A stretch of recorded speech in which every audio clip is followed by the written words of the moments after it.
ಒಂದೇ ಸಂವಿಧಾನದ ಅಡಿಯಲ್ಲಿ ಎಲ್ಲವಕ್ಕೂ ಪರಿಹಾರ ಮತ್ತು ಮಾರ್ಗದರ್ಶನವನ್ನು ನೀಡಿ. ಹಾಗಾಗಿ ಡಾಕ್ಟರ್ ಬಾಬಾ ಸಾಹೇಬ್ ಅಂಬೇಡ್ಕರ್ ಅವರು ಮುಂದಿನ 1000 ವರ್ಷಗಳವರೆಗೆ ಮಾನವ ಚಿಂತನೆಗಳಿಗೆ ಅವರು ದೊಡ್ಡ ವೇದಿಕೆ ಆಗ್ತಾರೆ. ಅವರ ಜಯಂತಿಯನ್ನ ಅತ್ಯಂತ ಅರ್ಥಪೂರ್ಣವಾಗಿ ನಾವೆಲ್ಲರೂ ಆಚರಿಸೋಣ. ಅಂಬೇಡ್ಕರ್ ಅವರ ವಿಚಾರಗಳ ಜೊತೆ ನಮ್ಮನ್ನು ಜೋಡಿಸ್ಕೊಳ್ಳೋಣ ಅಂತ ಹೇಳ್ತಾ ಅಂಬೇಡ್ಕರ್ ಅವರ ಜಯಂತಿಯ ಶುಭಾಶಯಗಳನ್ನು ಎಲ್ಲರಿಗೂ ತಿಳಿಸ್ತಾ ಇದ್ದಾರೆ. ಎಲ್ಲರಿಗೂ ನಮಸ್ಕಾರ.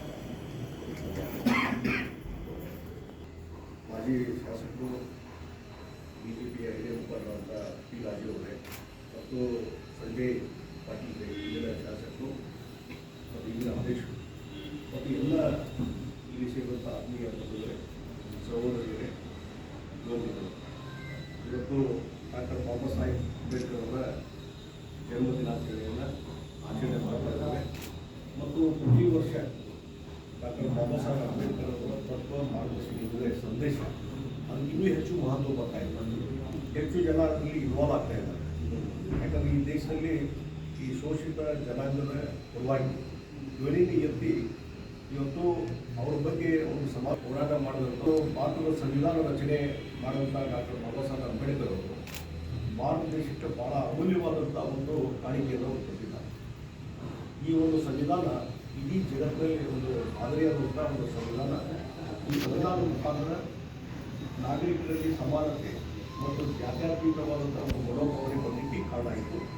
ಮತ್ತು ಯಾರು ಇವತ್ತು ಕಡೆ ಹಂತದಲ್ಲಿರ್ತಕ್ಕಂಥ ವ್ಯಕ್ತಿಗಳು ಅವರಿಗೂ ಸಹಿತ ಶೋಷಿತ ಜನಾಂಗಕ್ಕೂ ಸಹಿತ ಹೆಚ್ಚಿನ ರೀತಿಯಾದ ಸವಲತ್ತು, ಒಂದು ಅವರಿಗೆ ಸಮಾನತೆ, ಒಂದು ಸಾಮಾಜಿಕ ಒಂದು ಕಳಕಳಿ ಉಳಿಸುವಂಥ ಕೆಲಸ ಡಾಕ್ಟರ್ ಬಾಬಾ ಸಾಹೇಬ್ ಅಂಬೇಡ್ಕರ್ ಅವರ ತತ್ವ ಮಾರ್ಗದರ್ಶನದಲ್ಲಿ ಇದೆ ಅನ್ನುವಂಥ ಸಂದರ್ಭದಲ್ಲಿ ಈ ಸಂವಿಧಾನದ ಶಕ್ತಿ ಯಾವ ರೀತಿ ಅಂದರೆ, ಇವತ್ತು ರೈಲ್ವೆ ಸ್ಟೇಷನಲ್ಲಿ ಒಬ್ಬ ಚಹಾ ಮಾರುವಂಥ ವ್ಯಕ್ತಿ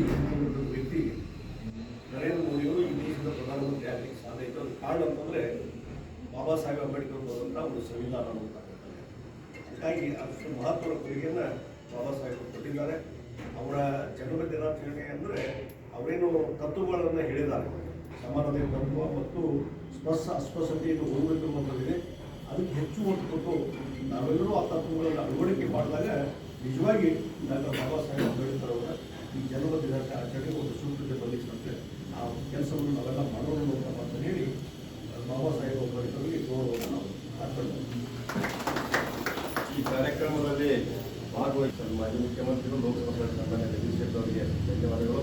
ಈ ಸಭೆಯಲ್ಲಿ ಉಪಸ್ಥಿತರಿರ್ತಕ್ಕಂಥ ರಾಜ್ಯ ಬಿಜೆಪಿ ಪ್ರಧಾನ ಕಾರ್ಯದರ್ಶಿಗಳು, ಮಾಜಿ ಶಾಸಕರು ಅಂತ ಅಭಿ ರಾಜೇಂದ್ರ ಅವರಿಗೂ ಕೂಡ ಧನ್ಯವಾದಗಳನ್ನು ಸಲ್ಲಿಸ್ತಾ ಇದ್ದೇನೆ. ಮಾಜಿ ಶಾಸಕರಾದ ಅಜಯ್ ಭಟ್ ಅವರಿಗೂ ಕೂಡ ಧನ್ಯವಾದಗಳನ್ನು ಸಲ್ಲಿಸಿ ಕಾರ್ಯಕ್ರಮದಲ್ಲಿ ಭಾಗವಹಿಸಿದ ಎಲ್ಲ ಆತ್ಮೀಯ ಪದಾಧಿಕಾರಿಗಳು, ಕಾರ್ಯಕರ್ತರು ಧನ್ಯವಾದಗಳನ್ನು ಸಲ್ಲಿಸುತ್ತಾ, ಈಗ ಎಲ್ಲರೂ ಜೊತೆಯಾಗಿ ನಾವು ಅಂಬೇಡ್ಕರ್ ಉದ್ಯಾನವನಕ್ಕೆ ಹೋಗಿ ಅಲ್ಲಿ ಅಂಬೇಡ್ಕರ್ ಗಾರ್ಡನ್ ಹೋಗಿ ಅಲ್ಲಿ ಮಾನ್ಯ ಡಾಕ್ಟರ್ ಬಿ ಆರ್ ಅಂಬೇಡ್ಕರ್ ಪುತ್ರರಿಗೆ ಮಾಲಾರ್ಪಣವನ್ನು ಸಲ್ಲಿಸಿ ಗೌರವ ಸಲ್ಲಿಸುವಂಥ ಕಾರ್ಯಕ್ರಮ ಇದೆ. ದಯಮಾಡಿ ಎಲ್ಲರೂ ಅಂಬೇಡ್ಕರ್ ಉದ್ಯಾನವನಕ್ಕೆ ಬರ್ಬೇಕಂತ ತಮ್ಮಲ್ಲಿ ಕೇಳಿಕೊಳ್ತಾರೆ.